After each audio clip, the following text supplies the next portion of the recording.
Michael Wiggy, a 33-year-old journalist who, as a foreign reporter, has always approached things from an unusual perspective. Whether checking the Japanese's bowing technique, testing the peace between Israelis and Palestinians, or living 3 weeks with the Yanomami native Indians in the Amazon rainforest, Wiggy is always good for a surprise. His latest project is his biggest challenge yet. Hello, I'm here on the outskirts of Berlin, and my goal is to travel to the end of the world without a penny of money in my pocket. To the end of the world. For Wiggy, that means Antarctica. 25,000 miles from Berlin. A 150-day journey without a penny in his pocket. An unorthodox trip with highs and painful lows. Penniless means free travel, free accommodation and free food. Free food donated in return for odd jobbing or rummaging in the rubbish container. How long did it take? Half an hour? And all this would have cost at least 20 euros in the supermarket.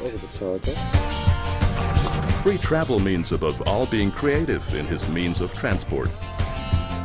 The bicycle tour is definitely over. I'm completely exhausted.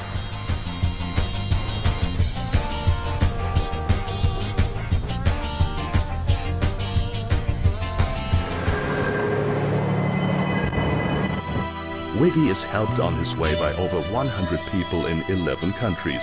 He crossed penniless over 4 continents, and even in Colombia, it doesn't cost anything to ask. I have no idea where I will sleep tonight. Is it possible to stay in your house? What about on the sofa? Yeah, on the sofa is possible. What? I can sleep on the sofa? Really? Claro. Oi.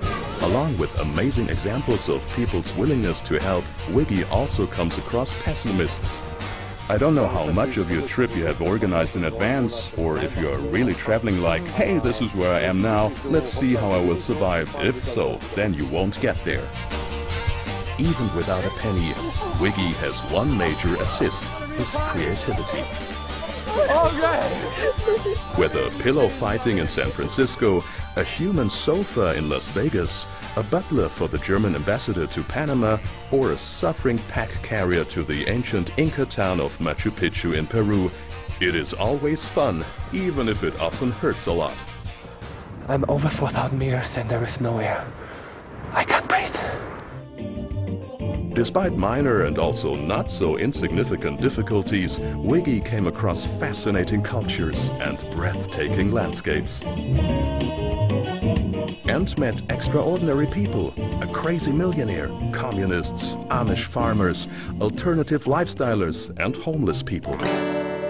Wiggy immersed himself in their world and learned a great deal about the meaning of money and himself. The most money I ever made was my least happiest time of my life. And when I was just making very little money, my first year in the Air Force, I was actually extremely happy.